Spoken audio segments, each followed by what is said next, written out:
today we are very privileged to have Venerable Dr. Chandima with us. He's here for a series of Dhamma talk. So today is the second of the three-part series of what we call Dhamma Insights. So for, I think, those from in the Early Buddhist Association, I think you are quite familiar with Bhante Chandima. He has been here for the last 2 years. Each time he held meditation retreats for us. So this year we decided that, to make it into a series of Dhamma talks. So today the subject matter is, can we receive help from non-human beings? So that's the subject matter. So Bhante Chandima, he's previously a professor of Buddhist philosophy in the Department of Philosophy at this Ateneo de Manila University in Philippines. And his recent peer-reviewed article called Socrates and Early Buddhist Medical Ethics, Foundations of Moral Reasoning in the Care of the Body and Mind. So this article was last year in 2025. It was published in this journal called Buddhi. It's called a Journal of Ideas and Culture in the Ateneo de Manila University. He's also presented his latest research at the annual meeting of American Academy of Religion in Boston, USA, in a paper entitled Custodians Without Ordinations, the Ganinase Traditions and the Monastic Successions in the 17th century of Sri Lanka. So as you can see, Bhante is a very academic venerable. He does a lot of this kind of research into the history of Buddhism. So I think we are very privileged to have a learned, experienced venerable to come to Singapore to give us insights on various topics of Dhamma.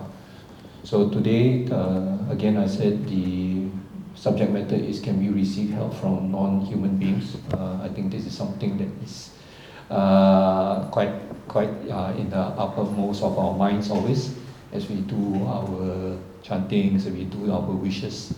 So I think it's very pertinent to all of us.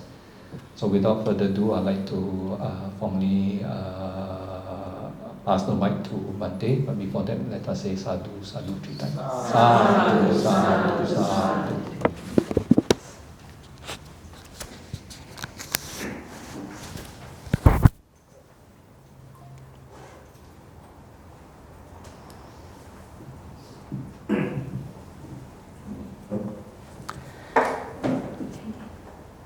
Thank you, Brother David, for the introduction. Good evening, I would say good afternoon, Dhamma friends who have come here to listen to this Dhamma talk. So, before we get started our Dhamma talk, can we pay respect to the Buddha? Sadhu, sadhu, sadhu. Namo tassa bhagavato arahato samma sambuddhassa. Namo tassa bhagavato arahato samma sambuddhassa. Namo tassa bhagavato arahato samma sambuddhassa. Can someone adjust the time here? Otherwise I will go as far as this clock will bring us. Okay. Once again, good afternoon, everyone. Our talk today is going to be, can we receive help from non-human beings? So I'm talking this from a Buddhist perspective. What do you think? I think you didn't come to see yes, to find the yes or no answer. I think you are already being affected by this aspect in your life. But let us see how Early Buddhism talks about it. So why do people ask this question sometimes? It is because experiences of protection, coincidence, intuition, dreams. Right? So I think these non-human beings, we will understand who these people are in a future slide, but at the moment, why people are really concerned about these unseen beings, it is because there are so much things going on in their life with regard to protection, sometimes coincidence, intuition, and perhaps through the dreams.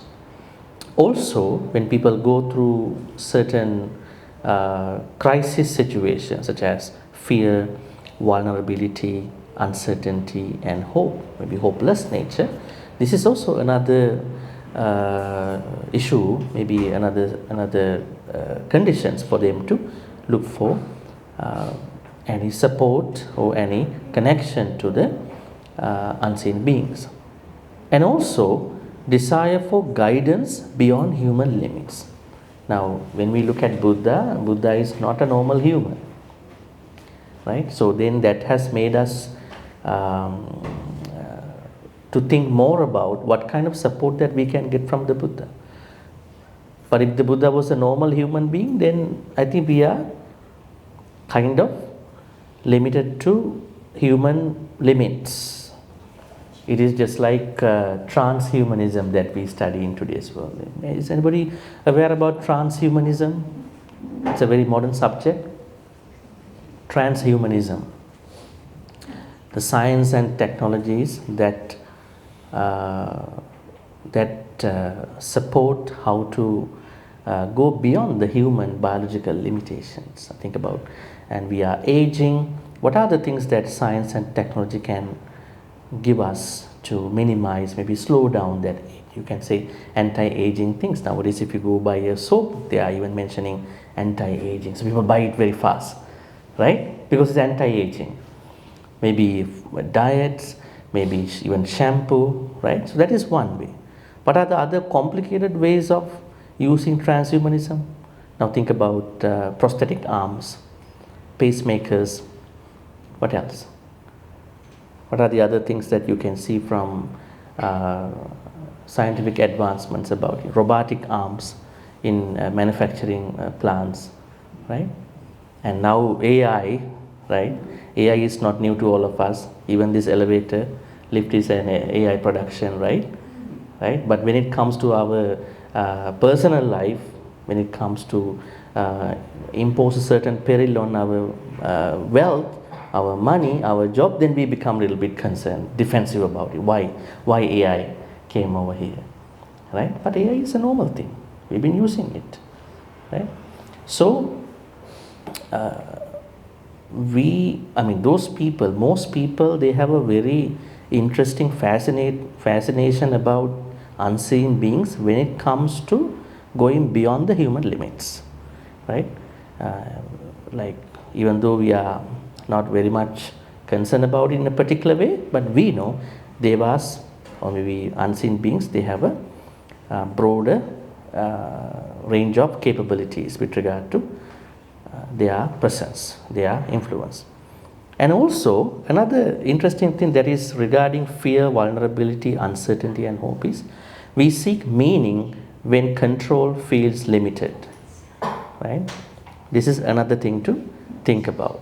So when we try to manage us, when some people control their life financially, their maybe relationships, but they find out that there is an area that they cannot do anything, right? So what can I do? Then they come to the temple at that point, right? Sometimes if you ask some people what made them to come to the temple, maybe a personal crisis at the beginning, not that they want to follow the Buddha and they want to look for the chanting because I am not happy. That's why they came to the temple. Some people came to the temple in different ways. I'm trying you to think about. So when the human limits are limited for their existing problems, then they normally stick to unseen beings' experiences. So there are so many aspects reasons why people get into this subject, right?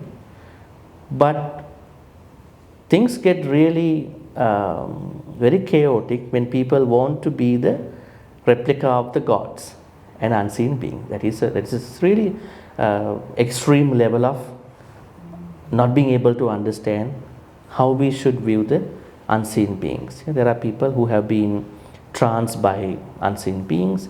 Sometimes they are not tranced, but they say they are tranced by them, right? So then other people are bringing them into witchcraft, black magic places, right? A lot of things are happening. So this subject is very much connected to many areas in life. In Buddhism, who are these non-human beings? Now basically we understand, we normally see two types of beings here, humans and animals. When you say non-human being, then you can also say an animal. But here we understand this non-human category goes to a broad range of beings that we cannot see. Number one is Brahmas. Who are the Brahmas? Don't think that you have to learn all these Pali terms, but I want you to think about, they are existing. This is what we call Buddhist cosmology. In Buddhist, the way how the Buddhism views the cosmos has 31 places where any being can be reborn. So when you die in this life, if you haven't attained enlightenment, Nibbana, you are supposed to be reborn in one of these 31 places. If you can look it up on Google, Buddhist cosmology, you will find out 31 realms. So the highest, I would say the 20 higher, if you look at the higher realms, the last 20, they are called Brahma realms. Who are the Brahmas? Normally we understand Brahmas are higher than Deva. Sometimes they are called as Brahma Deva. Those ones just Deva, but they are called Brahma Deva. Normally we understand Brahma. It is said in the Buddha's biography that when the Prince Siddhartha was reborn as a baby, those ladies who were trying to take the baby out of Queen Mahamaya, they couldn't do that. The first people who are taking the Prince Siddhartha out of Queen Mahamaya and giving to the four guardian Deva, we call them Viruda, Virupakka, and Visavana, and all these four Devas are Brahmas from, if I'm not mistaken, Abhasara Brahma world. So that means these Brahmas are not the normal Brahmas, they are the last five realms of the Brahmas. Perhaps we can search this on Google just to show you 31 realms. This one, we'll see. I can show you then. Let's take this photo. Perhaps we can see it. Yes, you can see here. Now we are starting from hells and human space, right? And then the Deva world, the 6 Deva worlds here. And then I'm talking about these ones from 12 to,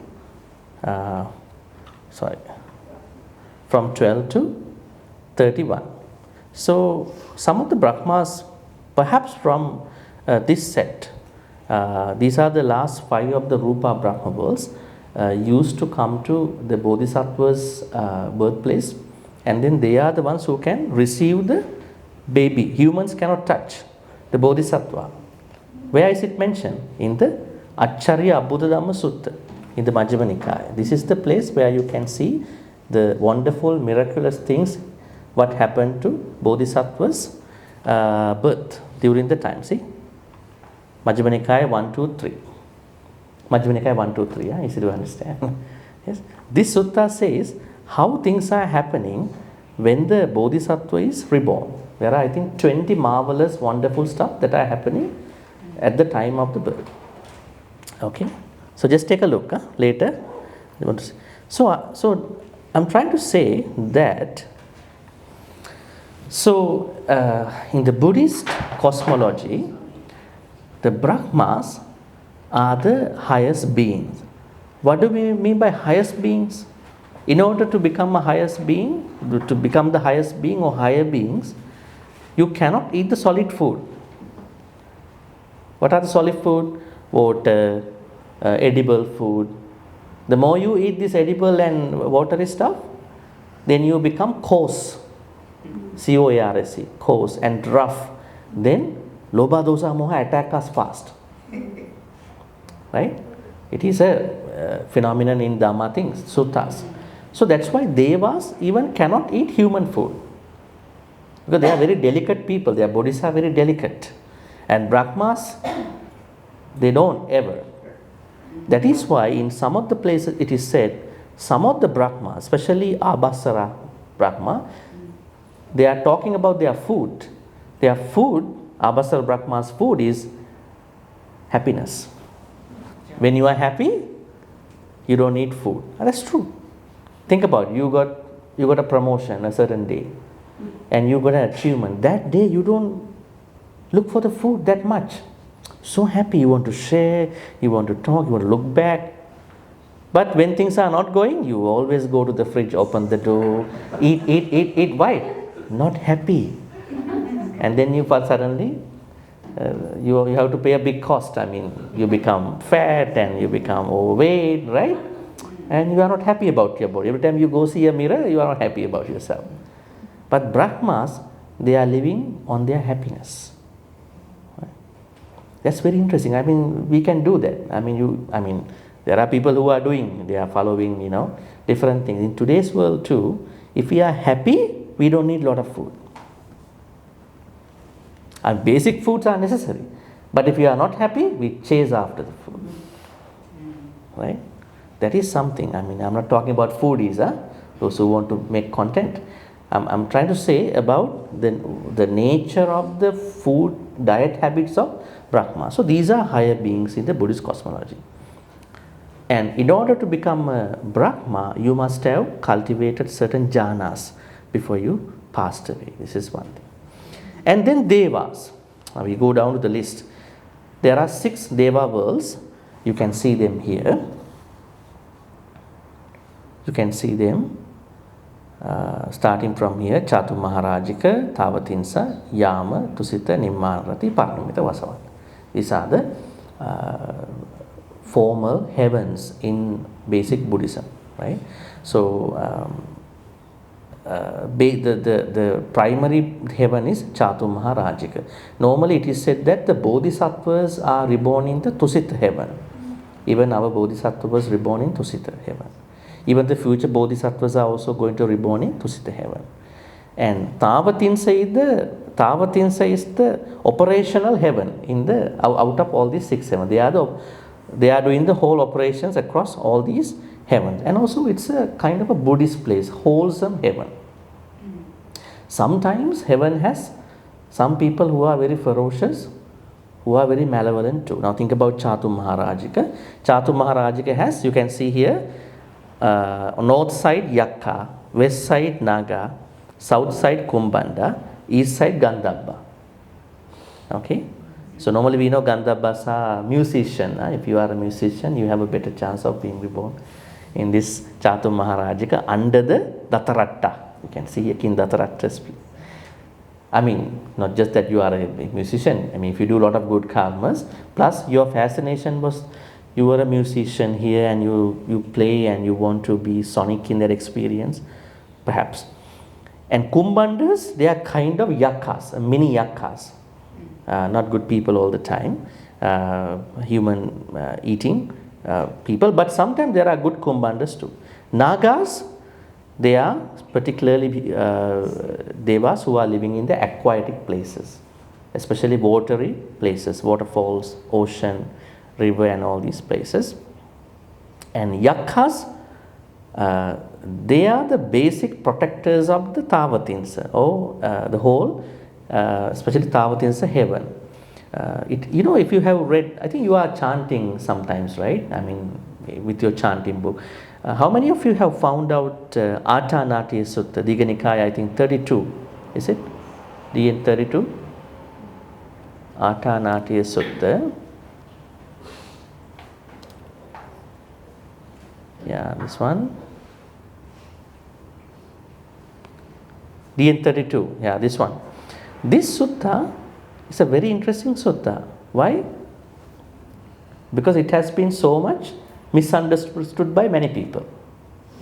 You had recently overnight chanting, huh? Then the monks must have chanted this sutta at the end, huh? Along the last stretch. What do you think about this sutta? Have you ever heard some information? Huh? So what are you listening then in the chanting? This is a question. You know, the problem is, I always tell this to people, when you chant something, you don't know the meaning, if you don't know the meaning, but they know the meaning. They not only know what you are saying, they also know you don't know the meaning too. So you are in trouble, huh? You are in trouble. You know, these people just reading something, they don't know what they are chanting. But we are getting attracted, but when we come here, they don't know anything about what they are chanting. That's a problem. So this Atanatiya Sutta, Digha 32, Sutta says, actually I tell you the misconception. Misconception is, there are a lot of misconception about this sutta saying that when you chant this sutta, you can chase yakka. Yeah? You can chase the yakka. You can push them outside. Actually, it is not what the sutta is talking about. This sutta is saying that there was a time the yakka king, the king of the yakka called Vessavana, King Vessavana came to see the Buddha and told the Buddha, Bhante, among our yakka community, many don't follow you. They are very bad yakkas. They think, especially precepts. Precepts are very unpleasant, very difficult stuff. We cannot practice these 5. We want to kill people, we want to steal, we want to sexually misbehave, we want to lie, we want to drink whatever we want. Only small number of yakkas follow the precepts. Right? If you see the sutta, the story says that. Right? So I am trying to kindly tell you, if your followers, monks and nuns, go to the forest, they should learn this Atanatiya, then only they can protect them from the yakka's attacks. So please teach this Atanatiya to your Sangha members. Then what happened, I think the first half is the Vessavana's section, second half was the repetition of the same section by the Buddha to the Sangha members. Buddha did not add anything in particular. He said, last night, they are coming at night, right? All these people, unseen beings. Last night, King Vessavana came to see me. He is very conscious of you, my disciples, you. So he told me, if you go to the forest, there are yakkas everywhere. They can trouble you. So he asked me to teach Atanatiya formula. So when you know it, then yakkas cannot trouble you anymore. Then the formula is, in the sutta it says there are 20 great yakkas. So whenever a monk or nun is scared of certain unseen attack, they have to think about those 20 yakkas. Then those 20 yakkas come and support those Sangha members. Now what you know and what is given in the sutta is different. So people think only by chanting the whole sutta, yakkas won't go like that. They are more powerful than us. Right? There are so many yakka stories in the text. I mean, I would share to you one very interesting story. So, I mean, our topic is not that. Just to understand, yakkas are part of devas, okay? Nagas, yakkas are part of the devas. So, there was one time, I think I can't remember his name exactly, this particular yakka came to see the Buddha. He touched the Buddha's body. Right? The Buddha was looking at him, and then he asked from the Buddha, are you scared of me? The Buddha said, I am not scared of you, but your touch is fatal, you know. Very evil touch. Papima touch, evil touch. Then he asked him, okay, yes, my touch is evil because I am a yakka. I want to ask you some questions. If you cannot answer me these questions, I am going to toss you over. I am going to disturb your mind. I am going to disturb your heart. So if you don't want to be disturbed, you have to answer. Actually, those are very interesting questions. Just like Alavaka Sutta in the chanting book, So there are very interesting stories. And there is another story where two yakkas are going in the sky, and then they saw a Sangha member who is meditating, Venerable Sariputta, and he has just shaved his hair. So one yakka said, I would like to give him strike a blow on his head. He said, don't do that. He is Arahant Sariputta, You will get a lot of bad karma instantly. No, I really like it. It's so shining, I'm going to do it, Then what happened? He did it. It is said that if that shot was given to an elephant, elephants also is to feel that. It's such a very big blow. But Arahant Sariputta felt it as a human being, just a very mini kind of feeling. He just looked around, right? So then Arahant Moggallana was coming on the way. He saw everything. He told Arahant Sariputta, just now you had a certain kind of uneasiness in your feeling, right? Then Arahant Sariputta said, yes, I don't know what happened. Then Arahant Moggallana said, two yakkas were passing over you. One yakka struck a blow on you. Oh, then Arahant Sariputta said something interesting. You know what? I can't even see a Pansupisacha. You can see everything. Arahant Moggallana can see everything much better than Arahant Sariputta. All Arahants don't have the same capacity. Right? So that means, what is the possibility for a yakka to attack a very virtuous monk? There's no possibility. That means if yakkas want to do that, yakkas will do to anybody. We can be attacked by yakkas anytime. That's why we have to have a practice. And there was no connection for the yakka to do that shot, right? That strike, because Arahant Sariputta didn't do anything. But Arahant Sariputta was very much shining. So don't ever be shining, huh? Yakka attacks are imminent. Anyways, so like this, there are stories about yakkas. Then what happened? Even in the Alavaka yakka's case story, and I think the other yakka stories, Buddha very nicely answered the question.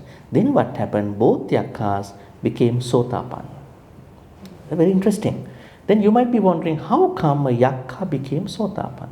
It is possible. But the problem is, when yakkas became sotapanna, their whole body get changed. They become a deva after that. They cannot be yakkas anymore. Because yakkas cannot retain their yakka nature after this. So that means you can see these unseen beings were even dealing with the Buddha, Sangha members. They were attacking, right?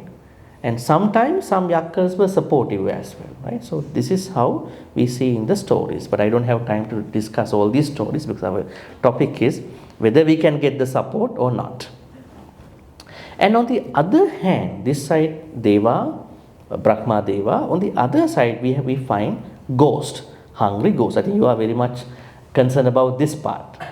Now in Buddhism, we have seen lots of hungry ghosts, and there is a book called Petavattu. This book has many stories about Petas. So are Petas going to support us?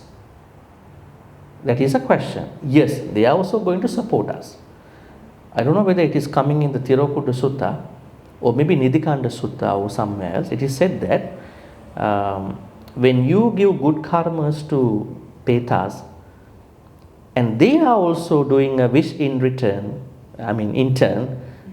that may our relatives who are giving us good karmas long live. Right? I think they are doing ingratitude. That means Petas know how to be grateful. But sometimes humans are not grateful. Right? When you give something to Peta, they do it back to you. Right? So that's very interesting, right? So then this side, Deva side, this side, hungry ghost side. They all are non-human beings. And there are some other forms, many forms. Yakkas, Pisacha, Rakkhasas. and I have quoted Kumbanda as well. So 4 more beings. Yakka. Yakka we discussed just now about yakkas. A small number are benevolent, good people, good yakka, while large number of yakkas are human eating, malevolent beings. Yakka nature.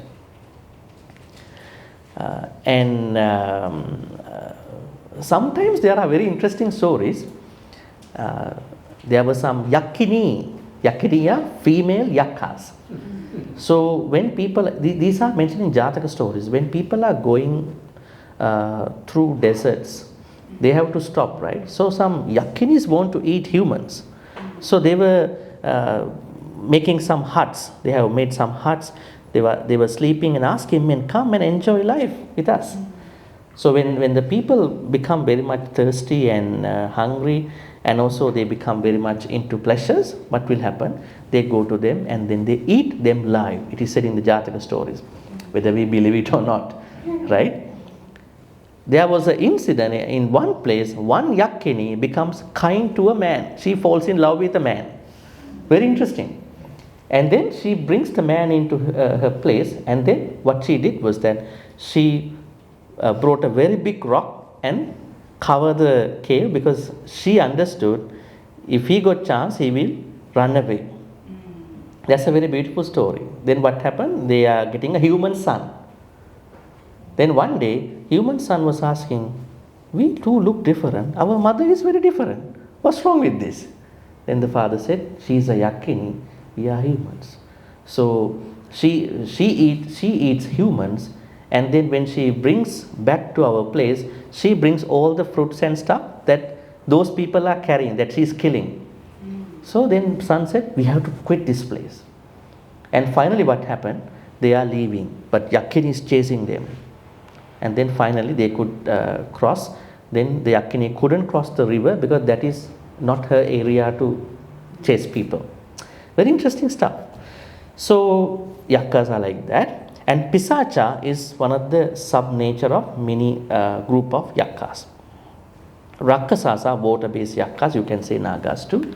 And then kumbandas, another kind of deva group that, which are under the Virulhaka. Virulhaka means under the Chatu Maharaja game. So this way there are so many unseen deva beings.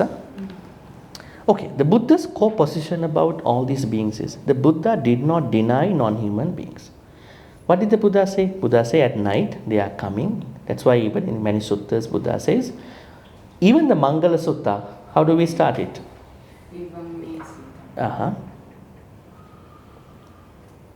Then how do we know about Mangala Sutta, the story actually? Sāvatyang viharati jetavane anāthapindika sārāme atako anyatara devata. At that time a certain deva, right? Jetavanam obhasetva, illuminating the whole Jetavana temple. Abhikkantaya ratya. The deva came to me and deva asked me, Bhante, a lot of people are arguing about what are the mangalas, blessings. Can you teach us what is mangala? Bahu deva manusacha, deva manusacha. So then Buddha clearly accepts devas exist, just like humans. But they are now quarreling each other. What is mangala? Please tell us what is mangala. So then Buddha clearly accepted the presence of devas. But the Buddha teaches in the suttas that we should not depend on these devas. Right? We just do our things, but we should not depend on them. Can we go to another sutta, Ratana Sutta? Is there any mention about the deva over there? Tasmahi bhuta nisameta sabbi mettang karota manusiya pajai. What does it say? The Buddha taught this to Venerable Ananda. Look at the people in the Vesali city. Divacha rattocha haranti ye balin. These people in Lichavi now going through 3 problems, I think. One is a drought, another thing is a pandemic, another thing is what you call evil spirits. So these people are offering you day and night. But why are you not coming and helping them? Very interesting, right? Yani the bhutani samagatani, bummani vayani. Bummani means earthbound. Antalikke, skybound. The devas are two kind. Some devas living on the ground, some are living in the sky, depending on their power. Normally it is said the aerial sky devas are higher than the earthbound deva. Right? So, then Venerable Ananda, through the advice of the Buddha, kindly asking, can you come here, support them? Now you might be wondering, why Lichavi people, Vesali people, they were doing puja morning to evening, why their prayers were not answered? That's the question, right? Have you got this question in your life? You've been praying every day, morning, evening, Chinese New Year, that thing, Ulambana, but still you think your problems are still the same. Why? Perhaps you are not praying in the proper way. Right? Maybe your prayers are not answered by whoever the people. Maybe Buddhist or your own cultural deva. That means it is very important to do the offerings in the proper way. Not just stick into cultural things only. I mean, now a lot of people are asking during this time, in last couple of years when I go, Bhante, what do you think about burning papers in Buddhism? I said, don't connect burning papers to Buddhism. Buddhism has a different way, your culture has a different way. You do it in that way, you understand what is the purpose of burning papers from Buddhist perspective. Right? You don't need to mix it up. It will become a salad, right? Like a roja, right? Right? Right? So we learn culture differently, teachings differently. Right? So the Buddha said that we need to do the worshipping prayers in the proper way. So we have a talk tomorrow, how to chant wisely. So there are information. So I will keep some information for that too. So then you will understand. So the Buddha said, do not depend on these beings. Actually, we should not depend on anybody, even humans. Forget about the Deva, Naga, Mahidika, right? Petas. Because if we depend on anybody, then we have a lot of problems that are coming to us, right? Some people perhaps take us for granted. Some people might think that they are entitled to do something, right? So better not to depend on anybody, but we still do our Kalyana Mitta friendships. And the Buddha said our Nibbana, the practice of Noble Eightfold Path, comes from Sīla, Samadhi, Panya. Devas cannot do anything for Sīla, Samadhi, Panya. But Devas will encourage, Devas will protect us. But Devas cannot give the Sīla, Devas cannot give the Samadhi, Devas cannot give the Panya. So the Dhammapada 160, I quote it, Attahi attano natu, you are your own refuge. Then I have a follow-up question. When you start any ceremony in a Buddhist temple anywhere, you are taking 5 precepts. Before the 5 precepts, what are you doing? Huh?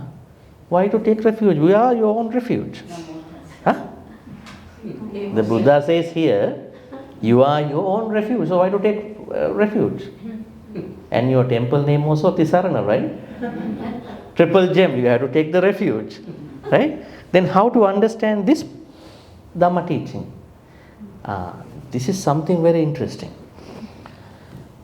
We need some guidance before we find refuge in us. Right? We need some guidance from the Sangha members and especially from the Buddha Dhamma Sangha.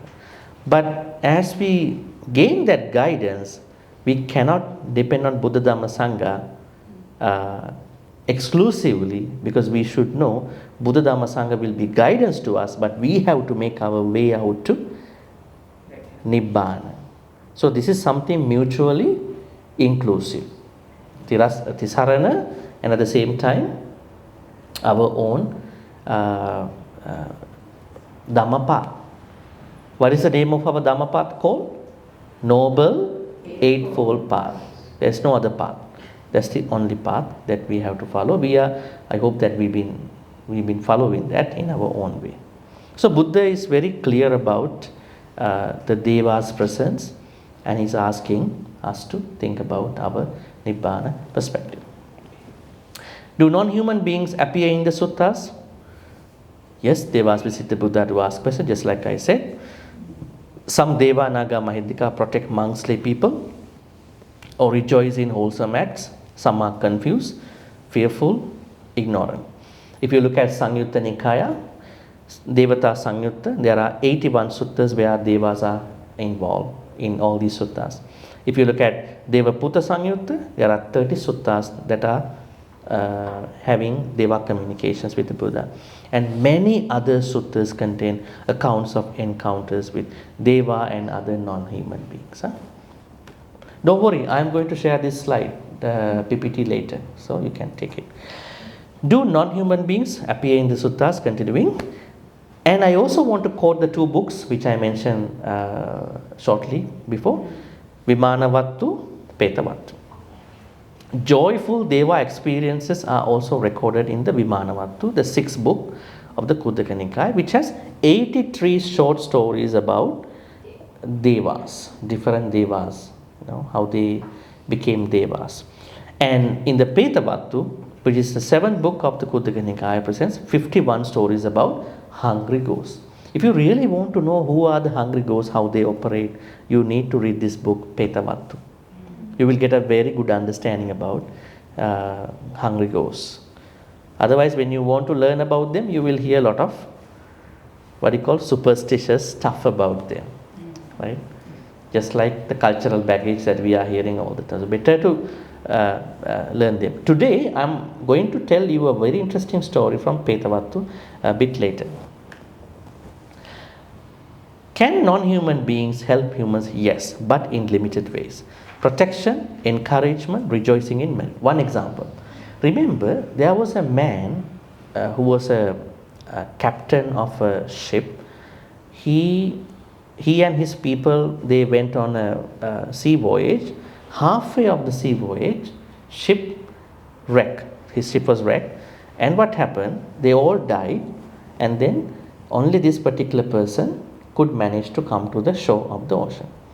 Then what happened? He had nothing to wear. He found out certain sticks. He made a certain clothing, and he started wearing it. So the people who saw him, people, when the people saw him, what happened? They thought this is an enlightened being, maybe an arahanta. It can happen in today's world. When somebody is doing a video, a YouTube video, any video, today by 12 p.m. I attain Nibbana, so now I'm an arahant, Believe it or not, I'm an arahant. So people are watching. Maybe a real arahant. Nobody claims about arahant. In the same way, people started respecting this person because his cloth was full of certain sticks. Then what happened? One of the mothers in his past life appeared. She was a deva. And she told him, you are not an arahant. In Savatthi, there is the Buddha. You should go and learn from the Buddha how to become an arahant. So don't fool people. So that means when you have a good mother, good father in your sansara, they can help you. Right? Normally it is said in our cultural usage in Sri Lanka as well, 3 people are following us in the sansara. One of the parents, one of the teachers, one of the good, maybe a friend, a kalyana mitta. They are following us to do something good because they had a lot of memories about you. They cannot let go easily. Right? So then this person got that blessing.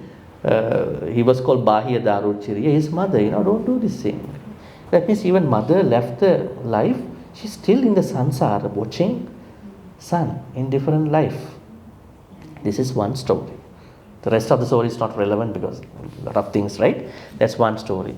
And there are so many stories like that. Even Buddha, our Gautama Buddha, there was a couple called, but they are not unseen beings. They are called Nakula Mata, Nakula Pita. Buddha used to go to their house, even sometimes without invitations. Then people might be wondering why he wanted to go to that house. then it is said that Nakula Mata, Nakula Pita were Buddha's parents for 500 lifetimes. So that loving relationship, even you became the Buddha, you cannot let go it. Right? So the Buddha used to go to that house. That is the only ideal Buddhist couple in the Buddhist whole canon. You know that, the story? They said that Nakula Pita said, ever since I brought her into my house, now it's been almost like more than 60 years, I had no other single thought about any other woman. What a good guy, right? So I want to be reborn with her in the next life. He is saying to the Buddha. And Nakula Mata came up and she said the same thing. I came to, ever since I fall in love with him, and then after I married him, I had no single thought about any other man. Right? Now you know how good are you, right? Right? So I also want to be reborn with him. Is it allowable? The Buddha said, yes. As you have 4 things together, sama saddha, sama sīla, sama caga, sama paññā, this is encouraged. Now you might be concerned about what are these Dhamma talks. When we hear Dhamma talks, life is suffering, relationships are suffering. You have to drop clinging, drop all these desires. No, we have to. That's a misunderstanding. Because when you have a good relationship, you can practice Dhamma together well. If you are practicing alone, it's very challenging sometimes. Solo practice. It's very difficult. You need the Kalyana Mitta friendship. Because, right? The encouragement, motivation. So that's why the Buddha said, if you have practiced saddha equally, trust, both of them trust equally. They are not arguing each other about their relationship matters. They have active communication. And they both are keeping their vows, sama sīla. And they both are equally generous. In some families, one is generous, the other one is very greedy. So now that generous person wants to give a donation, other person, no need to give that donation. Big problem. And the last one is wiser, other one is happily unwise. Happily unwise. I'm a stupid person, that's me, right? Right? So then, wisdom also not matching each other. Right? The Buddha said, in order for a relationship to flourish, both of them have to have a similar level, not perfect level, similar level of trust, less insecurities. And then similar level of, ethics. And then similar level of generosity, similar level of wisdom. So why did the Buddha allow their wish to happen? Because they were sotapanna. A sotapanna couple is wishing to be reborn together. Who are you? Think about. That's why when you learn about Dhamma properly, you will find ways. So this is one particular example. Another example, there are so many examples, but because we have to discuss this topic properly, I will tell you, there are people who are coming in the sansaric life.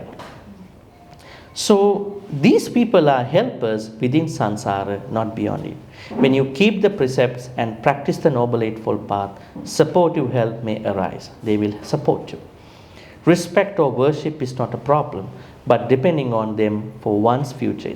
True refuge lies in karma, wisdom, and one's own practice. While you are doing your Dhamma path, you also need to have a side practice of worshipping those things, but not too much. Not too less, not too much. It's not only humans who seek help from non-human beings. Devas and hungry ghosts, non-human beings also look our support. Right? They also cannot live alone. At times rely on human assistance. Let us look at a few examples. One example, Dajjagga Sutta. SN 11.3. This is also chanting in the chanting book. I think because of timing, I would not need to read all these because I want you to ask some questions too. What is happening in Dajjagga Sutta? Some of the devas came to see the Buddha and told the Buddha, Bhante, we are in a conflict with asuras. Asuras are certain deva group that were chased out by the Sakka because they drank too much intoxicant, kind of intoxicant, and they made a very big chaos in the Tavatins. So Sakka chased them out. So they are very unhappy because they were moved out by Sakka in that way. So what happened? Asuras want to reclaim back the position. So it is always Asuras are trying to fight with Suras, Devas.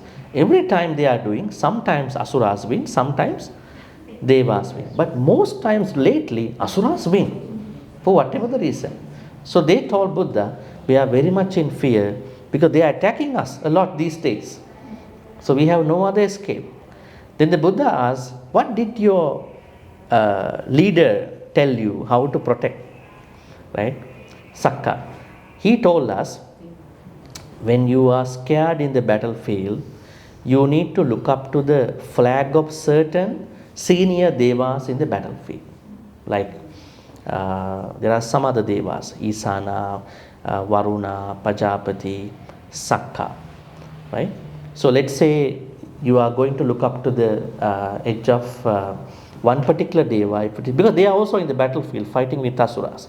So then you look up to the edge of the banner or the flag. Then you feel good because one of the leaders also in the battle. I think it's a similar thing, right?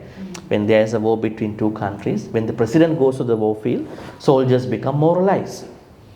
Right? It's a normal phenomenon. The president also watching all of us. So we have to keep doing the war, fight. Right? So the same thing happened. But what happened? None of those things worked out that much. That was a temporary plaster. Then the Buddha said, so it is not a surprise. Sakka, your head god, has not given up raga, dosa, moha.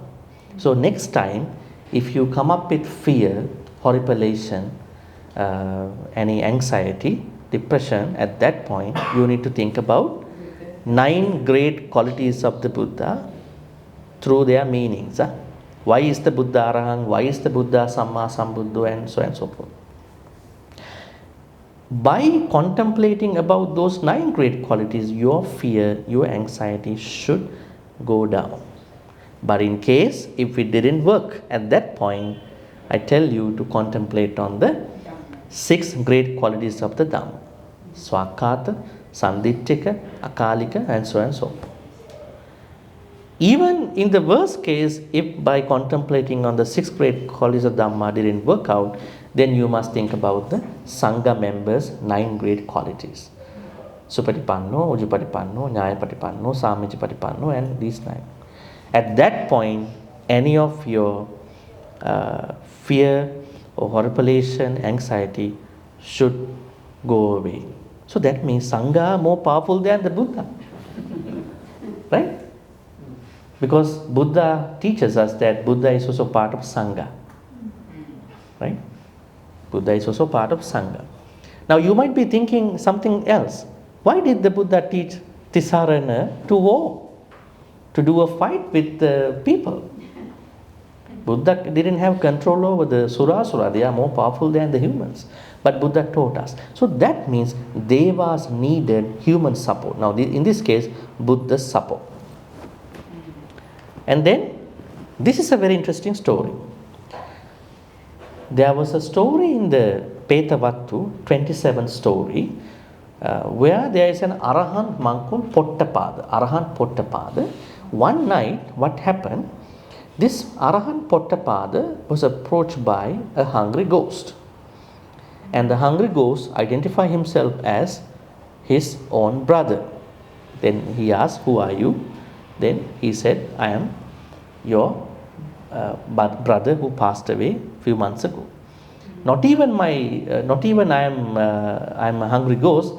Our parents, your parents also have become hungry ghosts. They are also living with me. We are living together. Now think about Arahant's parents became hungry ghosts. That means think about these subtle things that can happen to anybody. So then Arahant Pottapada asked him, what can I do for you? Then he said, initially this list has to be a little bit mixed up. He said, we are naked. So we need clothing now. So Petas need clothing.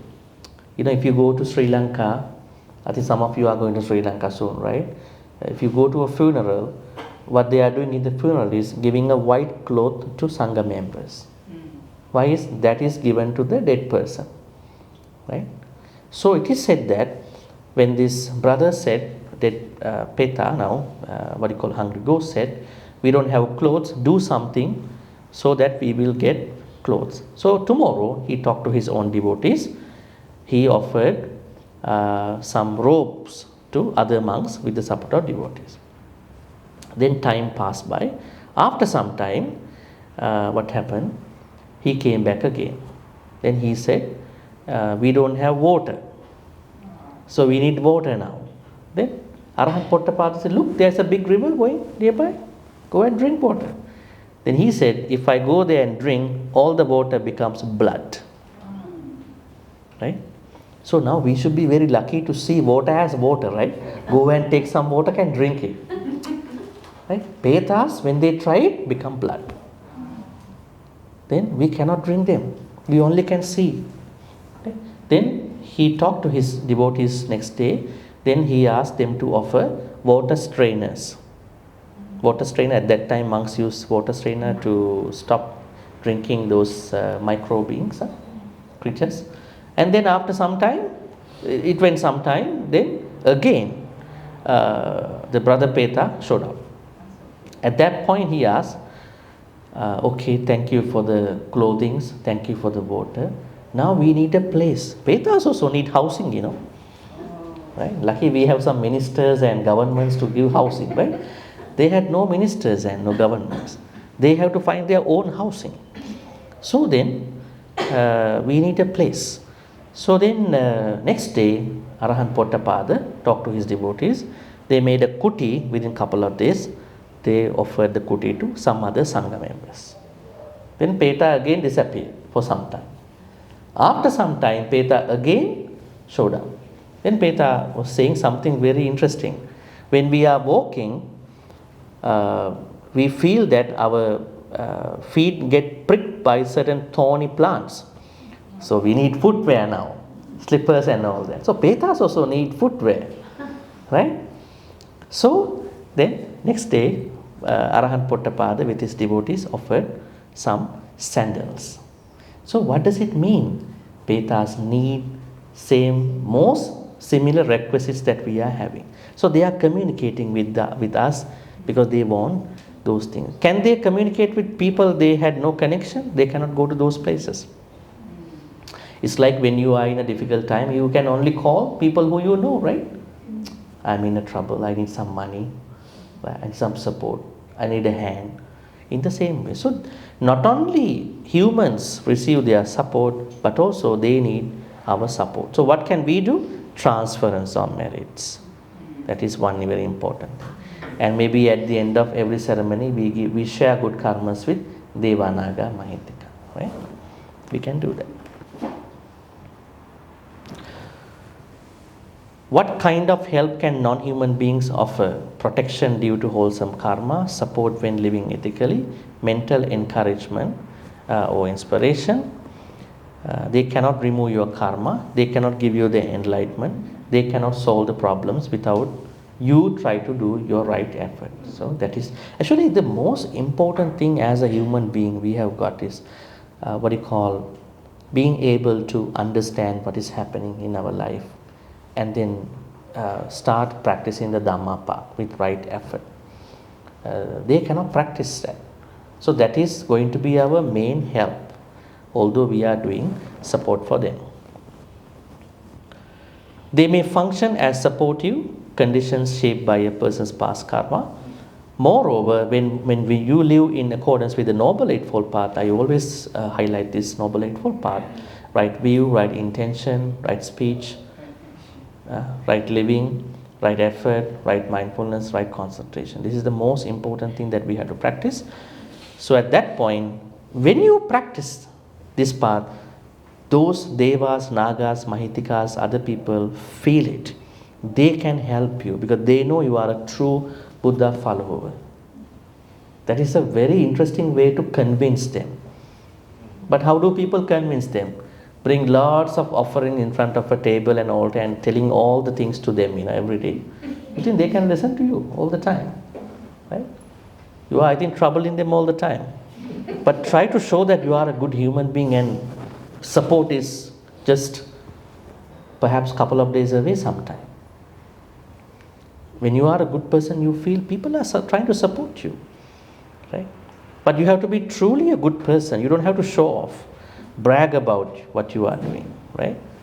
So at the same time, in some cases, departed relatives who have been reborn as devas or other non-human beings are also described as providing assistance, just like how I said, Bahya Daruchirya's mother, and there are so many other stories. Also, I want to highlight karma. In most cases, beings provide help in accordance with karma. Karma is our only support, our fundamental blueprint, I would tell you. What is karma? The Buddha said in the Upajjhattana Sutta, I am the owner of my karma. Karma is only my support. There is no mother, father, living being other than karma that can support me in my life. So, that is why you cannot get a personal feel, you cannot cut the corners in that. Karma is something you have to develop, right? Good karmas. What are the problems when you are over relying on non-human beings superstitiously or maybe with ignorance? You bypass it spiritually. You bypass the truth. You bypass the true things that you're supposed to do. In that way. Say, for instance, I remember there was a story that somebody told me, can you bless me? I said, why?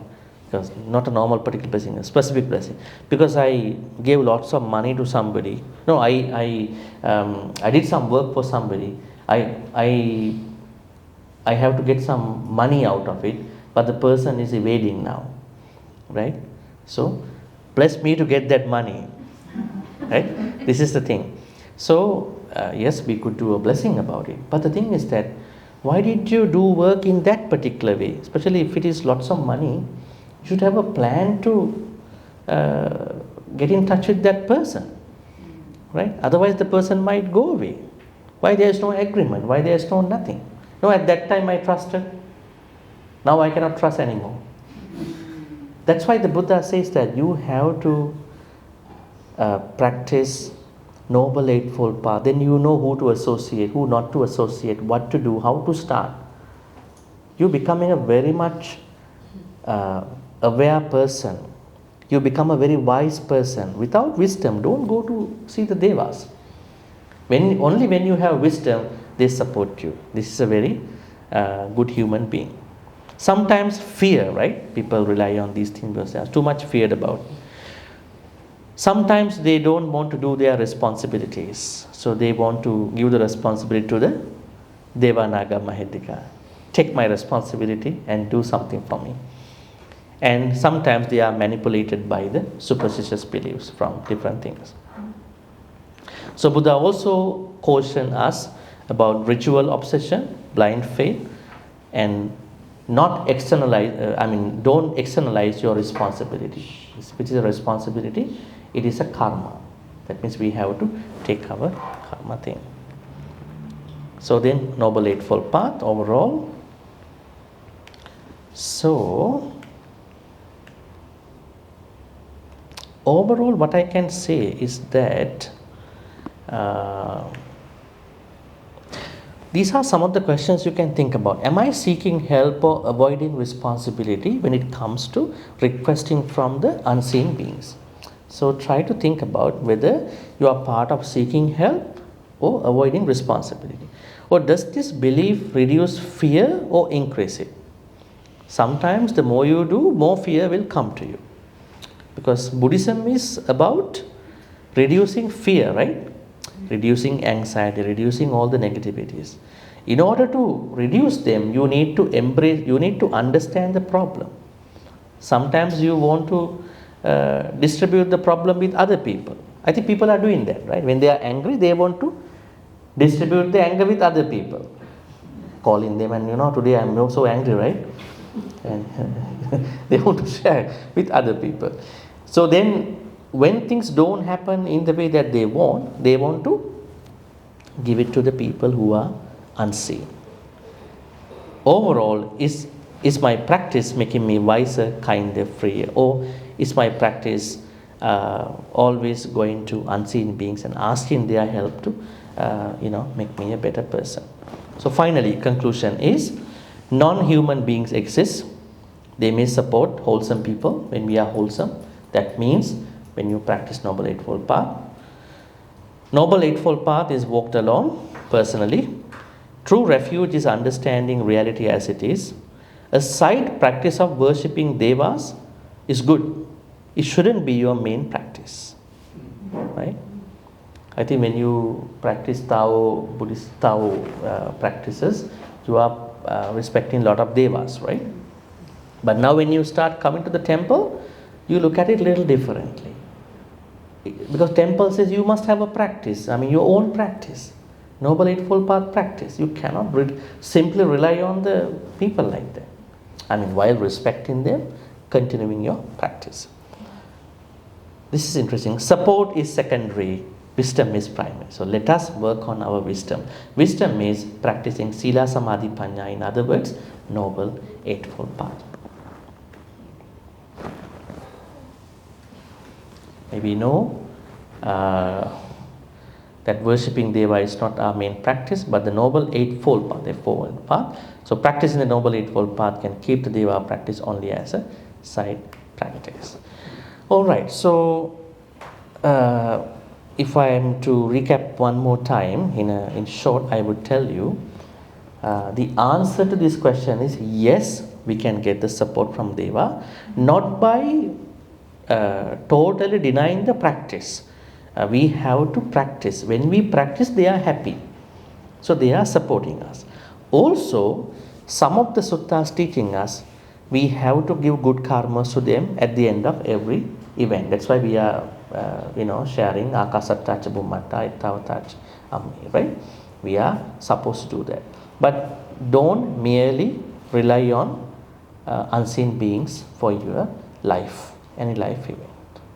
Alright, so we have almost come to 4 o'clock. Now we will take perhaps 20 minutes, 25 minutes for any questions you may have. So if you have a question, please raise your hand. Brother David will bring the mic. So it's over here. Yeah, give me a second. Yes, yes. I think if she can be, if you can hear her, maybe she only used this mic, right? Yeah. Must I press? No. No need. Yeah, take it closer. It's okay. It's okay. Huh? It's okay. Can you hear me? Yeah. Okay, good. Thank you so much. About devas, how do we know that it's in the sutra, right, Bhante? About? The devas or the devas? Yes. The unseen beings. We cannot see them. It is because our inability to see them. Different realms. Yes. Because we are not able to see a lot of things in this universe. So how did we know about their existence? Is in the sutra. As I said, we are unable to see them because our level of cognition and perception, feeling are not developed to that extent unless we go to a certain jhana, absorption, right? So that's the thing. And I think that we don't need to see them, because if we see them, more problems will come to us. And then I cannot even open the door. They are there, they are here. I only want to see humans and maybe animals a little bit. Maybe it's the nature, because we are humans and we got our 5 senses to a level that we can live comfortably. Now think about a dog, and dog's ability to hear sounds and our ability to hear the sound. Who is able to hear a lot of sounds, maybe more range of sound? Dogs. They can hear, I think, hertz, 20,000 hertz maybe, right? Maybe more than that, right? What if What if we, if you are thinking, we want to meditate, we want to hear all the sounds in the world, Deepa Sota and all that. What if you get that 20,000 capacity? Can you even sleep? You are disturbed so much. That's why when you are a human being, you are so blessed. You only hear what you need to hear. So forget about seeing them, you know. Just do the good things, they will come to you, you know. Maybe I didn't put the question correctly. What I mean is, how do we know that, as in the sutra say, there are divine beings out there? How do we know that? How do we know? Because the sutra says so. Yes, yes. Sources text. Yes. That's what I mean. Yes. I think there are things that we cannot imagine the way how we have perceived the world so far. Because our scope, human scope is very limited. Now forget about these devas. Even we cannot see a tiny bacteria, right? Yeah. Unless you have a microscope. But then just because I cannot see the bacteria, can I deny their existence? I cannot do that, right? So even perhaps you might be thinking a scientific way to trace them, right? Maybe they are not still at that level. Maybe one day. But I'm just telling you, according to the suttas and the way how they were given, they exist. Actually, I some sort like it was a big question mark in my head last time when you talk about devas. So one time when I was hospitalized, then after that I came home. Halfway through my sleep on the sofa, suddenly I was awakened by a presence. I saw this big being, you know, with a general uniform, with the studs. But he was very fast. I opened my eyes, I only see his body going like that, and up already to the door. I didn't see his face, I only saw his part of the body like a general. Studs, all the studs. Huge person, huge being. He was very fast, he go like that. So earlier you asked me how to see them, but you have seen them all. I said I didn't believe, but now I some sort of believe already. Right, that's a very coincidence, right? She has seen somebody like that. But I don't know, Yes. is it a divine thing? No, I don't know either. But I'm just telling you, you feel it, right? That's the thing. Who is this person? Yes. But I Yes. get to see their face. That's the thing. Actually, not being able to see them is a blessing too. Because if we happen to see them all the time, think about hungry ghost. I think it's a very terrible experience, right? Devas, we understand these things. And sometimes you feel, I tell you one small story until somebody asks a question. You know, there's a story in the books, textbooks, about King Kosala. You know, King Kosala was a very much into certain things, and wherever he goes, he likes ladies, right? Depending on what is happening. And he saw one day a certain lady, and he wants to fall in love with her. But then he understood. He asked his husband to come to the royal palace, and then he's asking to give him some government work. He said, "No, I'm okay," and all that. Then now he's thinking something very terrible. So he was telling him, tomorrow, this is a king's order. You cannot say no. Work you can stop. Tomorrow, you should go to the Naga world. There was a belief, and you should bring certain plants from that Naga world. He couldn't even ask, is the Naga world existing or not? He said, yes, His Majesty. Right? Now he knows something is going to happen. So he went to the house. He can't even tell it to his wife. He said, tomorrow I'm going on a trip, prepare some food for me. So then he started the journey. Then the king said, tomorrow by this time you must come, because I'm going to wash my feet and I want to take a bath with those plants. Right? So he set a time now. So he had a deadline. Now he's going to see. He couldn't even walk. Now he doesn't know where to go. So he walked some far. He stopped by a certain lake. And now he has a lunch packet. He cannot even eat. He knows what's going to happen to him by the end of the day. So he distributed everything to the fish over there. And then, this is the very, very interesting thing. I mean, you will relate to your life. The deva in the tree, because we have Bhuma Deva, right? He felt his virtues. He understood what's going to happen today. See, in the face of the death, this man is delivering all the food to these fish. So he came out and he said, "Why are you so sad?" Then he said, "The king asked me to go to the Naga world and bring these plants. I don't know where is the Naga world, so I know I'm going to die today." And then the Deva understood why he is asking these things. Then he went to the Naga world, he brought them. He gave them. He said, "Go, hurry up, they're going to close the gate."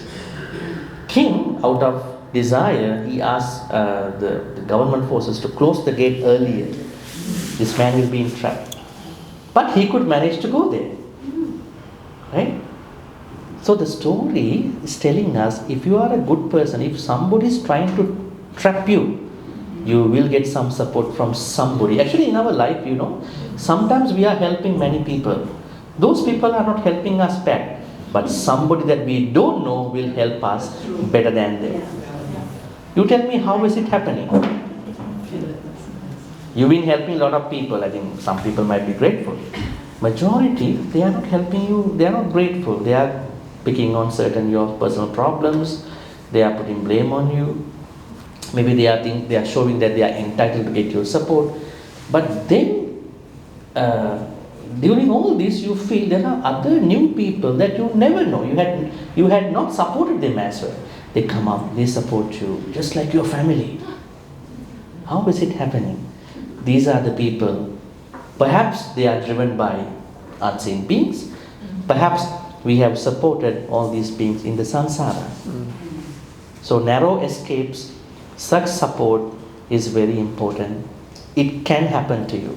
So the only thing is, be a good person. The support is few minutes away. Yes. Okay, questions. We have some time. Sister, you want to ask something? No?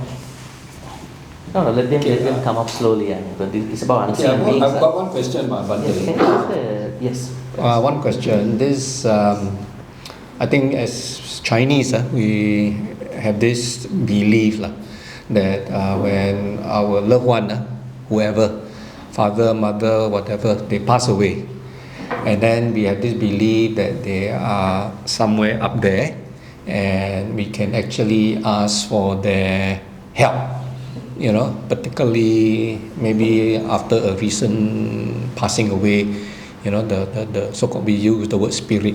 They're up there, they can somehow listen to us, and they know our wishes, and we so-called seek, maybe in our quiet way, help from them. What's your view on this about family members passing away, and because they are considered also non-being already, they are in a spirit form already. Or the Buddha.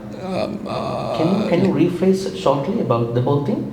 There are our family relatives who saying that away. when family, our close family member or close friend pass away, and they are in spirit form, non-human, and we have this tendency or belief that we can seek help from them.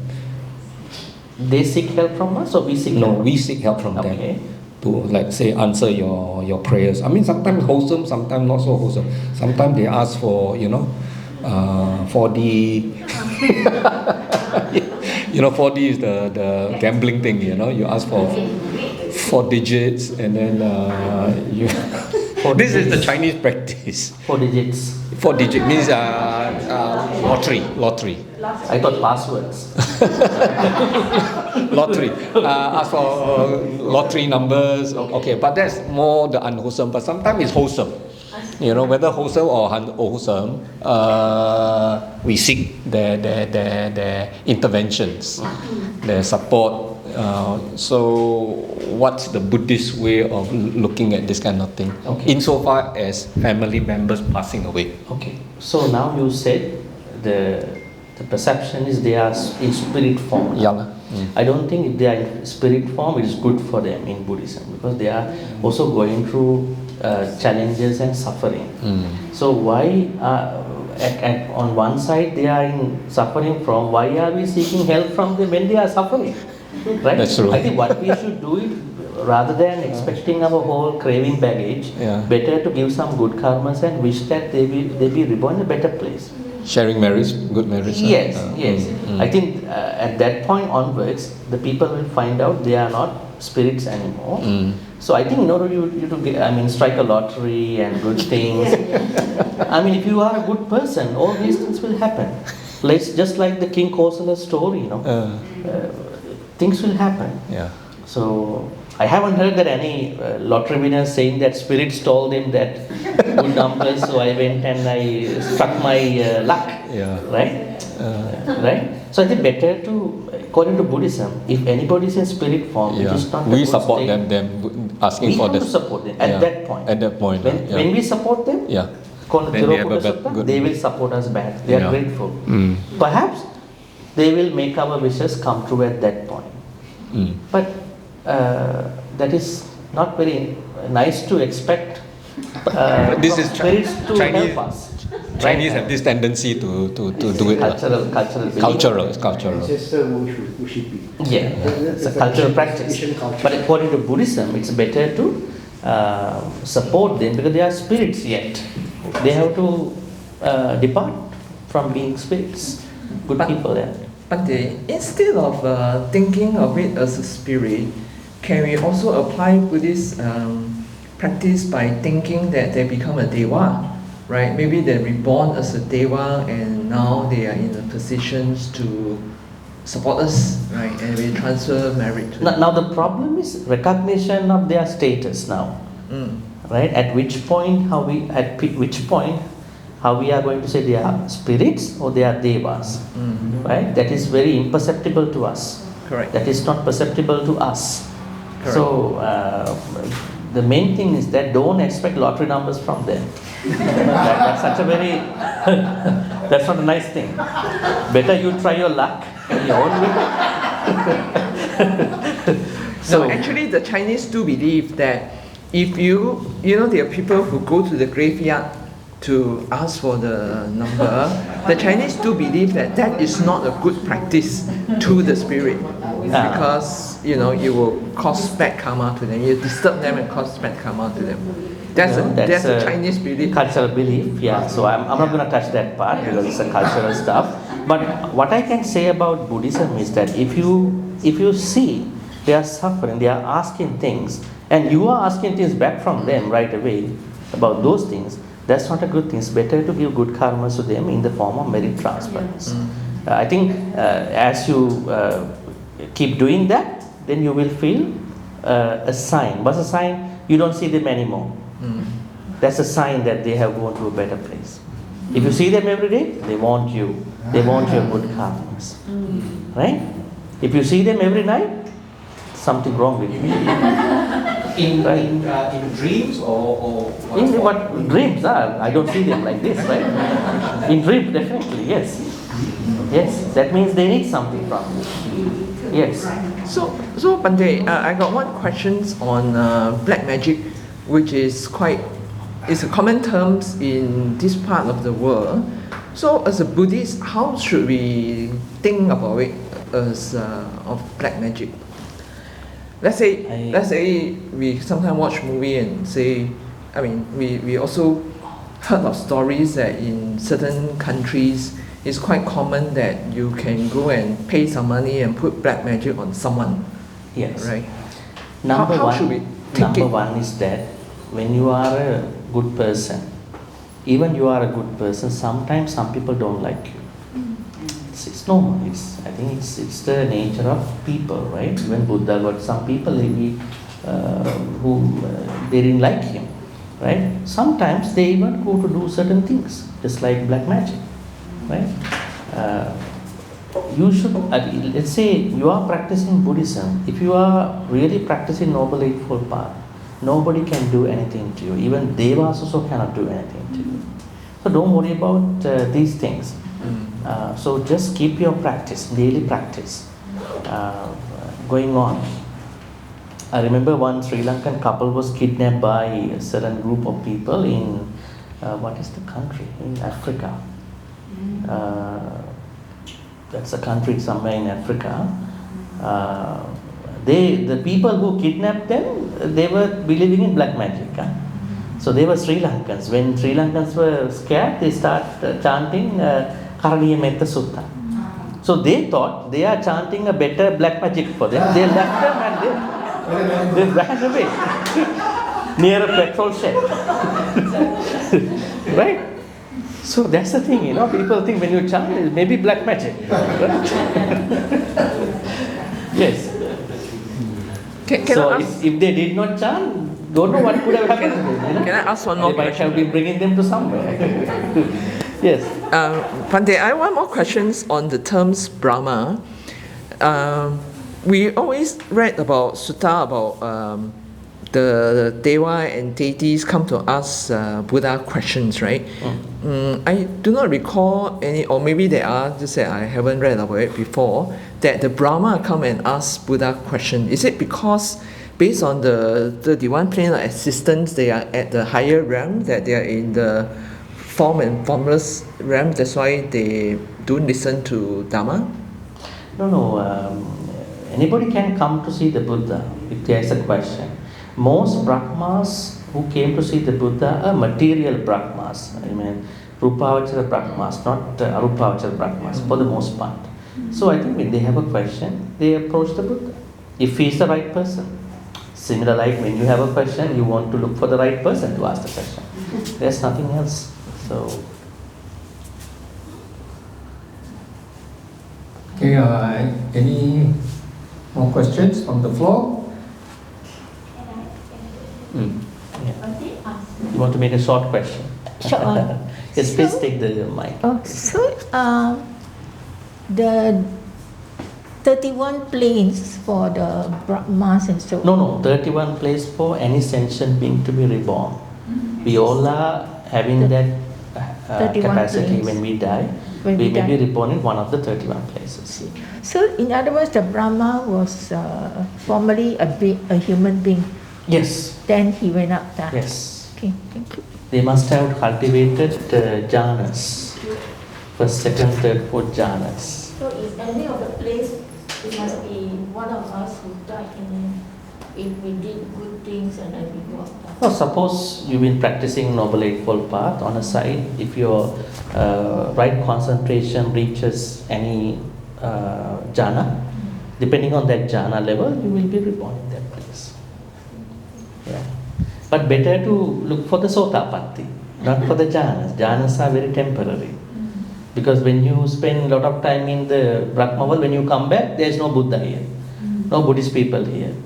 Then how to find out how to start back your practice? That's why the Buddha said, don't look for jhanas.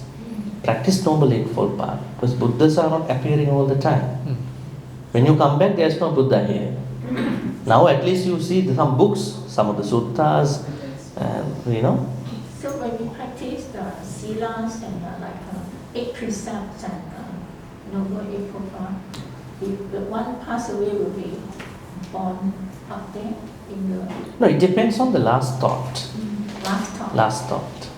Sometimes you are such a good person, but the moment you die, you had a lot of greed, hatred and delusion, and depending on that, you will be reborn. So how should one behave when one last thought of that? Always practice. Sometime in that practice you will die. Because we don't know when we die, right? To stay calm. Well, I mean, it's not even staying calm. Why you stay calm? You want to see clearly, right? You want to see everything clearly. I think we are in trouble because we are messed up. We don't see the reality. When I stay calm, I see the bigger picture. When I'm not calm, I cannot see the reality, the bigger picture. So calmness, clarity will help me to keep practicing my Noble Eightfold Path. So at a certain point of this practice, I will die. But if you think I'm dying this day, so I have to practice for that day. So you're becoming very anxious, uncertain, not happy about those things. So our last thought will have to be not thinking about any other thing except that. Last thought should be free from lobha, that means should have dana thoughts, should have mettā thoughts, should have paññā thoughts. So that's why the Buddha is asking, always engage in kusala kamma. So at one point in that engagement you will die. Not that you come to the temple on Saturday, Sunday, and 5 other days you are with so much akusala. Right? Then what if you die out of those weekdays? Right? Where are you heading? Huh? That's the thing. So this is a continuous practice, 24/7 365 practice. But what is happening to many, they think it very formally. When a lot of people think Buddhism, it is a very formal practice. I have to sit down. No, sitting down, it's one meditation. Then there are posture meditation, sampajana. When you eat, you have to know what you are eating, how you are eating. Right? When you talk, you have to know what you are talking. All these are meditations. Right? So don't make your practice a formal practice. That's one biggest mistake people are making. When you make it formal, you are very scared. You make a mistake, somebody might correct me. No, just make it a light practice. Do it in your own way, at your own pace. Do it at your own pace, not at your Kalyana Mitta's pace. Then you have to then catch up with their pace. Then you are struggling a lot, right? Right. So they are sharing, I went to 2 temples yesterday, I offered 2 dana, so how about you, I'm good, I have no problem, I'm good. I am using your dana to practice mudita. Oh, wow, you are so smart. Right? That is the Buddhist way. Whenever someone is sharing, you might feel oversharing, but it's okay. Because I am looking at it, I am going to make your good karma also another level of my kusala. Sometimes when because people are not happy at that point because they made the practice as formal. Then you have to do this and that. Make everything a gateway to do more kusala in your own way. But sometimes people who are very ill, when they got cancer or they are done with a lot of tubes and all that, how are they going to stay, in that track that they have to let go of everything and die peacefully and free of aversion? Well, cancer, if it is at a place that is not curable, at the 4th stage, then what is necessary is that there are 2 things that can be done. One is to be done by the people around him or her. Always not telling him you have 20 days to do things and you should listen to Dhamma talk and all that. That is a big mistake. Better to tell him better to let him recollect about the good karmas he or she did. Right? You did this, you were a good person, you help in your own way, so he will be happy. Right? Better than what you're going to show from the books or social media. Right? That is one. The second is try to help them calm down because they are not happy about what's going to happen to them. Right? Let them calm down. Right? And also maybe chanting is one very good thing, That's a very big help too. Right? Yeah. Don't try to give a lot of high-end hardcore Dhamma at that point because the person is not ready to understand them at that point. Right? So it's better to let that person calm down and help him in his or her own way about his or her own good stuff. Yes. Okay, so we will. If you have question, one more question we can take. Otherwise, we can spare another maybe 5 minutes. Yeah. One more question. Anybody? Anybody who didn't ask a question? Yeah. Or want to ask a question? Nancy? Well, I'm not sure whether No, it's okay. these questions. Sometimes innocent questions. Just hold. Yeah. Okay, Bhante, it's something about dreams. Why do we have dreams? And at times it's about our departed loved ones. and suddenly I don't know why we start crying so sad until when you wake up you feel the pain in your heart. What does it mean? Number one is dreaming is not a good thing, right? Because every time we dream, forget about the contents, I'm coming to the contents after. Okay. If you dream, the next day you are very uneasy. That means you haven't slept that stretch. You were alert about something else. But body is very good for us. When body knows we are dreaming, so body paralyzes us. Otherwise we are going to react to the dream. Anyways, the Buddha says that when you are a good person, when you practice certain Dhamma teachings, you will sleep well, you will wake up well, you will not see disturbing dreams. Okay? So that means being able to sleep longer happily is a blessing, is a benefit of a certain practice, if I'm not mistaken, mettā practice. Now you are saying you are dreaming. At the end of the dream, you feel very emotional about what happened. Then we have to go back why we are dreaming. In the Buddhist text, they are talking about 3 or 4 sources of dreams. One is a very basic thing. Your your phlegm, your bile, your wind or elements are not, they are inflamed. They are not in union.